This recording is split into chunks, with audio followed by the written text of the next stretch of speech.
Mickey, thank you so much for taking out the time to, evaluate the Pakistan versus England series and even looking ahead. It's been a really, exciting series so far. We've seen some great bowling from Pakistan.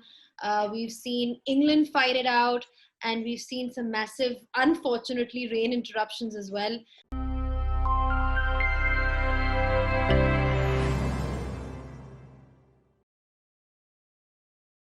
In the previous test match, but it's been overall a really exciting series, and we're just glad that we finally got cricket back home. Yeah, look, it has been good, and I must say I've been riveted to my TV screen watching it.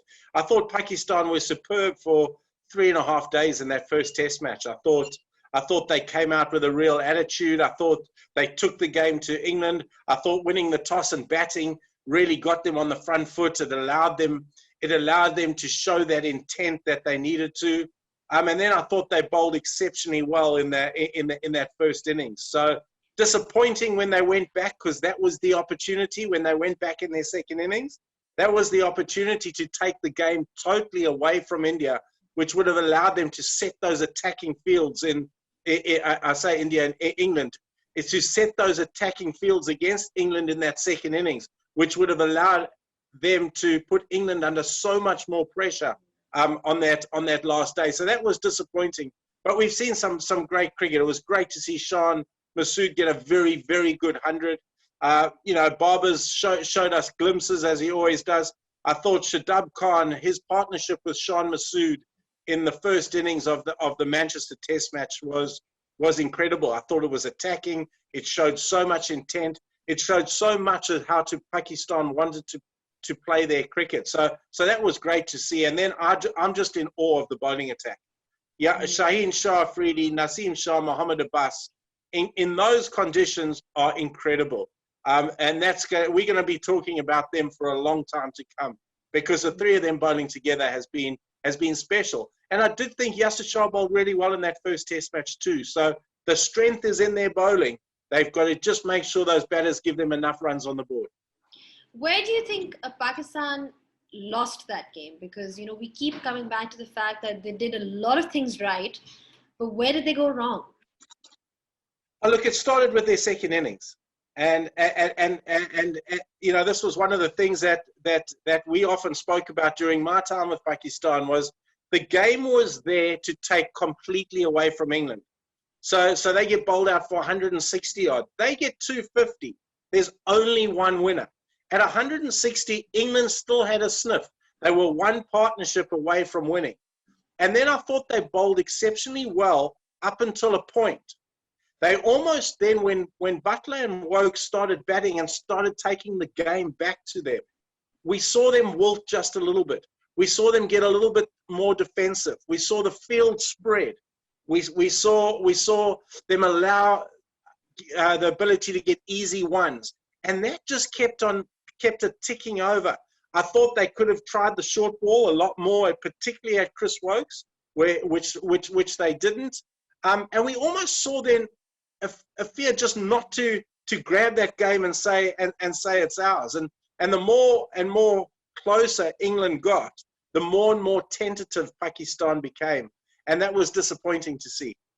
Mickey, I need to speak to you about Babar Azam, because, he's one of the guys that a lot of people, when he came in, a lot of critics and a lot of people who follow the game actually said that he's not really going to be a test player. He's somebody who's made for the limited overs format, but you continued to back him. And that is something, that remains consistent even now in terms of your thoughts. So, what did you see in him at that point, that despite the fact that he wasn't able to score runs initially, you still continue to show support? Because I just saw the all-round class in him. See, the first time I saw him, and I'll never forget it, and Grant Flower got me over to the indoor nets just when I arrived in Pakistan the first time, and said, have a look at this guy. He's not coming on the test tour, but let's have a look at him, because I think he could be something special. And the one thing that struck me with Babar was his ability to pick length. He picked length so much quicker than any other Pakistan batsman. And the hallmarks of the true great players are that they pick length so much quicker. And then with that length, then you can build on the shots. He was a little bit loose. He probably came in. He needed to enhance his defensive game. But that was all work in progress. That was like getting a rough diamond and then polishing that diamond to where he is now. And I still get a lot of pride. You know my relationship and how much I speak about Babar Azam, and I do that because I just think he is incredibly special.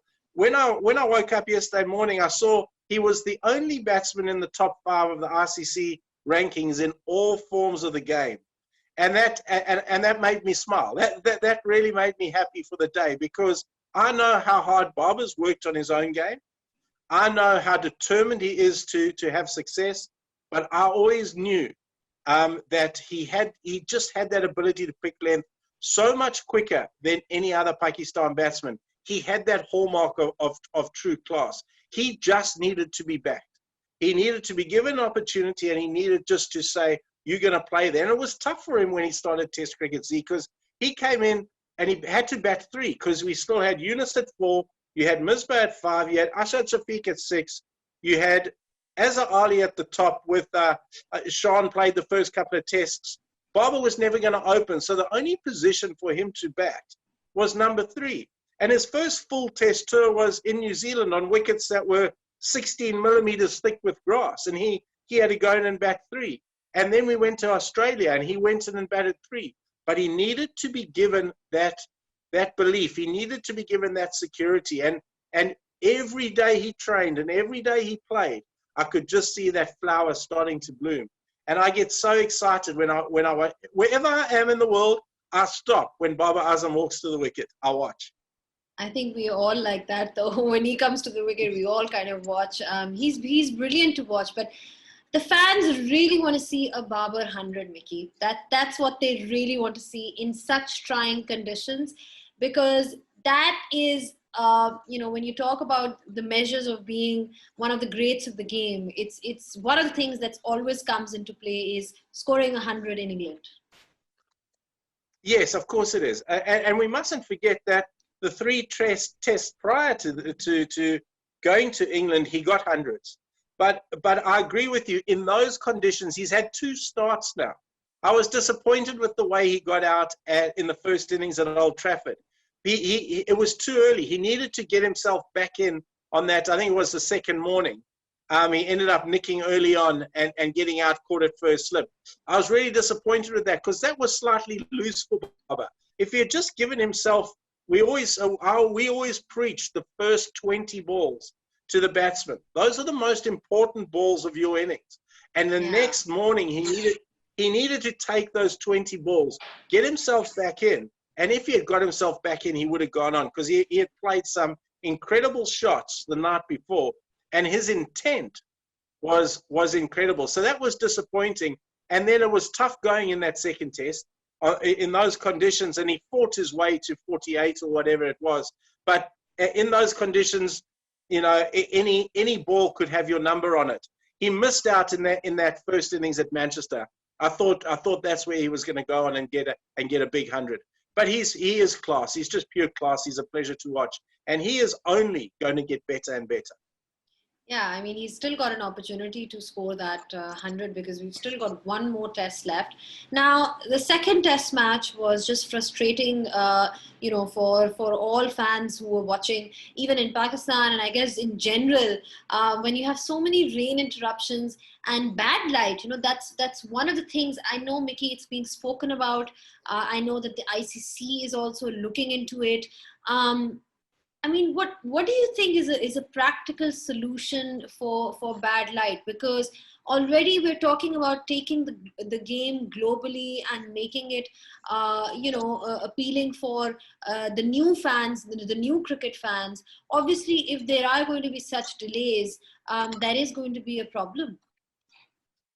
Yeah, look, it is, and it was incredibly frustrating, sitting through that second test match. bad light is incredibly frustrating when you've got floodlights on at grounds and things like that. I see for this second test match, I've just read it just before coming on this interview, that they're considering starting a half an hour early to make time up. And England's the only country where they don't start early. You know, invariably 10:30, you're getting to the best part of your of the day's just starting to blossom, really. So you've more chance of getting time then than you are at the back end of a day. I think that's a good move. I think umpires have to be encouraged to maybe stay out there for a little bit longer.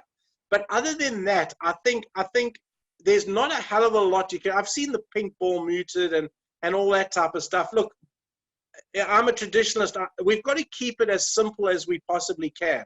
I think start time earlier in terms of making time up is a good one. And I think umpires just being given the freedom to be a little bit more kind of less conservative in when they get those light meters out and their initial reading.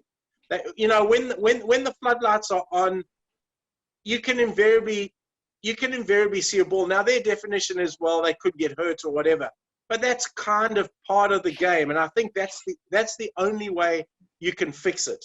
Yeah, having a pink ball when the floodlights come on, and that would be making it too gimmicky. And Test cricket is not to be messed with. What do you think what do you think is going to be the major difference? I mean, if you do, let's say, I mean, it's one of the things that is being spoken about. If you do use the pink ball, how is it going to change the game? Look, I've seen the use of the pink ball twice. So maybe you can start with a pink ball and the ball just is pink, and you just use pink balls for Test cricket now. And Kookaburra and Dukes just produce pink balls, and out goes the red ball. That's one possible suggestion. Now we've known at this point in time that the pink ball doesn't swing as much, gets soft very early. So, and yes, I'm sure Kookaburra and Duke can enhance their ball, the balls, and make them better and better. But so that is an option, and that's an option that can be considered, providing the quality of the ball is still good enough. We saw when we played the day-night test matches that the quality of the ball just wasn't quite of the red or white ball. But they can work on that. Then I've also heard that you get to a period in the game and when the bad light comes down, the umpires run on with a box of pink balls, and you kind of get a pink ball to substitute your red ball from the same amount of overs. Like, in the middle of the game. I don't think that can work. And you know, any team that's got a ball that's starting to swing aren't going to readily give up that ball because they need to change to a pink ball at that point in time. I don't think that's viable. I think something you can look at is playing Test cricket with a pink ball. A side screen will have to change, but you know, that's something that can be considered. I like the idea of earlier starting times. I like the idea of umpires being more attacking in their assessment of which conditions are good or which conditions are bad. I mean, I've seen cricket teams where it's slightly wet and umpires saying, oh, it's too wet, we're not going out there. I think you can put down a sawdust in wherever that fielding position is. You can put the sawdust down. We remember that game between Pakistan versus Sri Lanka during the World Cup. 100%. 100%. You know, we could have got out there at some time. And maybe that was the result we needed to continue. But you never know, and you never know what would have happened in the game. But yes, I think umpires need to be more attacking in their willingness to get the game started, and then more attacking in their determination of when bad light comes in. I think that's the only way it can go.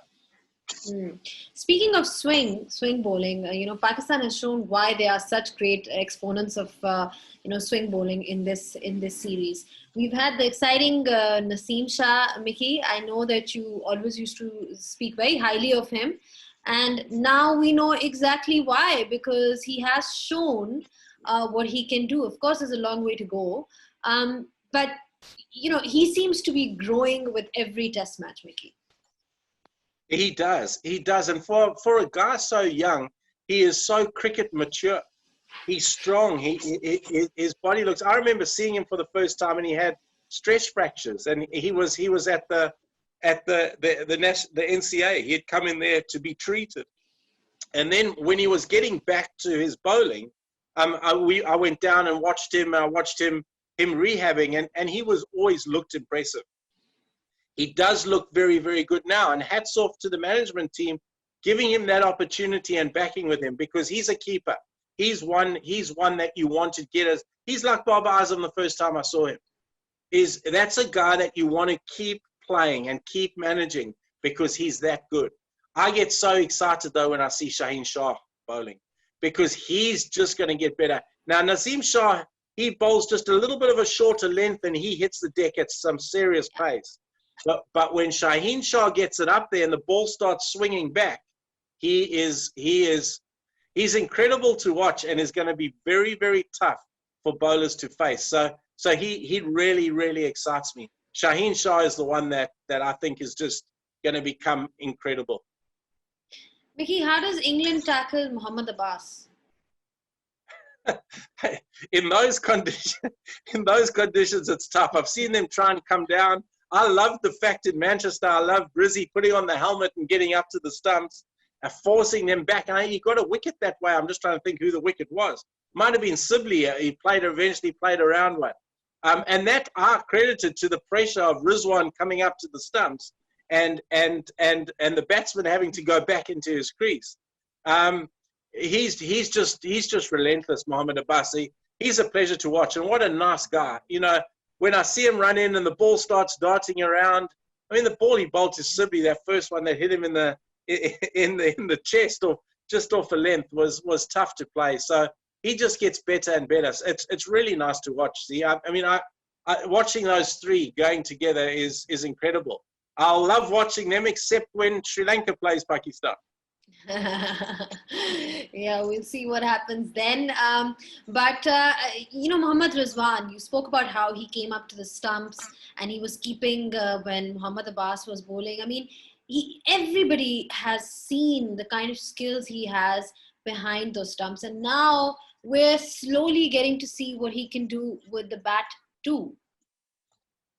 I thought his innings under pressure in that first innings in Southampton in the second test was a very, very good innings. I loved his innings in, where was it? Was it Brisbane, where he got 90? And he got 98 or 90 in Australia, where he cut and pulled. Now, Rizzy cuts and pulls very well. He runs very well between the wickets. The game's always moving when he's there. I'm very happy to see him. And I have to say, Z, that his wicket keeping in the Manchester Test match is as good an exhibition in a Test match from a wicketkeeper as I've ever seen. I thought he was simply amazing. Yeah, he has been exceptional, and Pakistan has wanted that kind of commitment from their keepers. The kind of takes that we saw him behind the stumps, even when Abbas was sort of bowling and he was up, it does go on to show what kind of skill Mohammad Rizwan possesses, and he is one for the future. That's one of the things that one of the positives that Pakistan can take from this particular series. Now, Mickey, going into the third test, this is a big one for Pakistan, of course, because this is the opportunity to level the series, the opportunity for some out of form batsmen to come back into form as well. That's also one of the things. There's been so much pressure on Azhar Ali and Asad Shafiq, and there's been so much conjecture around the fact that they haven't really been up to the mark in this series. They have to come good if Pakistan are looking to score big. Yeah, they do, and I'll be holding my breath when I see Azhar walk out to bat, because he's what a lovely bloke. I'm really hoping that he gets some runs. I was so tempted just to keep sending him a message. Just remember, just keep hitting mid on, because when he hits mid on, his balance is perfect. So I'll be really hoping he gets runs. Asad Shafiq, he's played okay. I'm an Asad Shafiq fan, and I think I've seen enough of him to know that. A guy at number 6 who scored a lot of hundreds, that he's still vital to that engine room of Pakistan batting. Yeah, he's nicked off just a little bit too much. He kind of pushes that ball outside off stump, and opposing teams now are targeting that area for him. If he can sort that out, he'll be fine. And we on the last two tours of England, Asad Shafiq has always played one or two innings of note. And I remember Lord's Test match twice. He batted with Misbah when Misbah got 100 in 2016. I think he got 80 odd. He got an 80 odd in the first innings of the Test match in, where was it, 2018 or 2017 or 2018 it was. He got, and then he got the big 100 at the Oval where he batted exceptionally well. So I just hope, every time when Asad Shafiq goes out to bat, I keep hoping that this is the innings where he finally gets all the press and he gets the monkey off his back and he kind of delivers. I just hope though, if we go down to more tactical, I just hope Pakistan go into this Test match in a real positive way. I hope they pick a positive team. I was really disappointed, I have to be honest, when Shadab got left out of the second Test match, because I thought his innings with Shan Masood was incredible. I thought he changed momentum. I thought leading those 5 overs, leading up to that second new ball, Pakistan got 40. That was crucial in the context of them getting a big score. It was crucial in the context of Shan Masood going on and getting 100, 150. I thought he was very, very unlucky to miss out. And I feel Pakistan have missed a slight trick with his bowling. He should have bowled earlier. Him and Yasir Shah in tandem earlier on that Manchester pitch that was taking a lot of turn would have been a combination that I think they should have gone to earlier than the 50th over. Does Fawad Alam get another chance? He played after so many years. We got to see him in action in that Southampton Test. Yeah, look, I mean that's an interesting one. Now that you've played Fawad, you probably have to play him again, because it'd be unfair to leave him out unless they want to change their tactics where they go with 5 batsmen, Rizwan at 6, all round at 7 and 4 bowlers. If they have that tactical switch, he probably doesn't. If they go with 6 batsmen, of course he does. And I was one of the guys that, when he walked out to bat, I was just really, really hoping that that he got stuck in and he got a reward for all his hard work. And it wasn't to be. But I do think they need to. If they go 6 batsmen, he obviously gets another opportunity.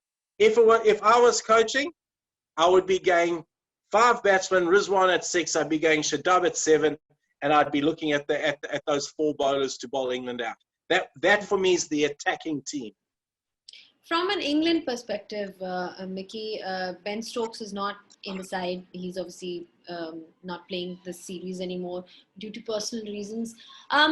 Who do they play now? Because they've got the option of playing in terms of their seamers, whether they go for extra pace in the form of Mark Ward, Archer, or then there's Sam Curran as well, who can bat a bit. Yeah, I think they got the balance of their attack wrong in Southampton. I have to be honest. I think they've got Jofra Archer and they've got Mark Wood. It for me was just a little bit too much. It was too much same. And I think they went for Sam Curran to kind of lengthen their batting just a little bit. Now, if they go for Sam Curran and they want to lengthen their batting and they want an attack of Broad with Wokes, who's been exceptional. I mean, he always plays well against Pakistan. Wokes, if they want to lengthen their batting and go with Sam Curran, I'm afraid Anderson misses out. And you're going with one of Wood or Archer. You've got to have one of them in your attack. If they decide that their batting is good enough, the weakest link for me in that bowling attack, Sam Curran. So if they feel that they don't need his batting, which I think is a negative, it's a negative selection, then your Mark Wood or Jofra Archer fit in that place. And an attack of Broad, Anderson, Wood, Archer, Wokes is really good. The other thing that they can consider doing for me would be to kind of play all of them. If they wanted to, you could almost go, well, not to play all of them, but you could go with your best 4 bowlers. So if I was picking now, if I was Chris Silverwood, based on what I've seen, I'm picking Anderson, Broad. I'm probably giving Wood another crack, and I'm giving Chris Wokes a go. I'm not playing Dom Bess because I think that Joe Root can do enough, and then that gives you the option of playing the extra batsman. We haven't really seen Dom Bess in action throughout, to be honest, even in this series or in the previous series. I think he went without bowling a single over in the last test against West Indies. He did 100% right. He bowled a couple of overs against Pakistan. He didn't bowl many, and then he didn't bowl he might have bowled 1 or 2 overs, but he certainly didn't bowl many in Southampton. So you can't afford then to carry a guy that's not doing that. That then gives you the option of playing the extra batsman, and having Butler at 6, Wokes at 8, and Butler at 7, Wokes at 8, and then your 3 out and out quicks, of which one needs to be an out and out pace bowler, because there's enough pressure built by Anderson, Broad, and Wokes. You can afford one guy where you get him on a leash and you say, you bowling 4 over spells, but when you bowl 4 over spells, we want it at excess of 90 miles an hour. Mm-hmm. Interesting. They've got, they're fortunate enough to have so many fast bowlers to choose from. Actually, it's going well for England in that sense. But Mickey, your parting thoughts. It's a 3rd Test match. Pakistan has to win to draw the series. They've drawn the last 2 series that they've played in England. Is it an option for Pakistan at all to bowl first if they win the toss, provided there is some cloud cover? Look, see, it's always hard for us to make that assessment without having a look at the wicket. I like batting first, getting runs on the board, because I think if there's any doubt, if the wicket's dry, I would be backing my batsman in to get a score on the board, because then you start dominating. Then you get on the front foot in the Test match. And that's what I liked so much about Azhar's decision in both Test matches, where he's won the toss and he's actually gone, right, we're batting, because we're going to come in and we're going to show that intent. What people always forget, and I saw all the commentary around that first Test match, what people always forget was on day 4 and 5, the Manchester wicket turned square. Yasir Shah bowled some balls that ripped incredibly. Now, you always, when you bat first, you always assess the first 2 hours are going to be tough. Of course, they're going to be tough. It's going to be overcast. The ball's going to go around. But you always assess those first 2 hours against having to bat last in the Test match. And whichever you think is going to be the easiest, then you make your decision on whether you bat and bowl. 5 days in a Test match is a hell of a long time. Wickets deteriorate, and it becomes tougher and tougher to score in the 4th innings of a Test match. So that's what you've got to assess. If the wicket's moist and it's overcast and you reckon you can make some massive inroads, then of course the option is there to bowl. But the wicket has got to be slightly moist and damp in order to do that. But then your selection has got to reflect that as well. So if it's overcast, damp, whatever, then your reflection, you've got to have the bowlers to assess it. So Pakistan have got those 3. Then you're thinking, do we then play a 4th in place of Yasir, and we use Shadab to bowl us spin, bearing in mind that you don't think spin's going to play too much of a role in the game. Now, it was definitely going to play a massive role in the game in Manchester. We saw the wicket. Yeah. So, of course, you're batting and you're playing your best spinner.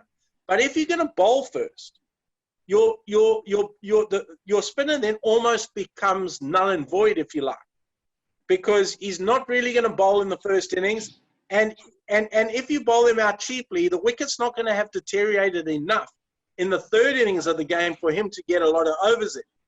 So then you kind of tempted to play the extra seamer. Yeah. So that's the dilemmas. That's the dilemmas you face. Okay, Mickey, I think it's time to, end this session now. But thank you so much for your thoughts and your time. Let's hope for a game, firstly, because the way it's going, Yes. the weather forecast has not been great overall, Oh and no. it's going. Yeah, it's not looking great. But let's see what happens, and more importantly, let's hope that we get to see a competitive, good contest between the two sides. I really hope so. And Pakistan's in the bud. Thank you so much. Thank you, Mickey. Pleasure, Z. Always a pleasure for you. Take care. Bye.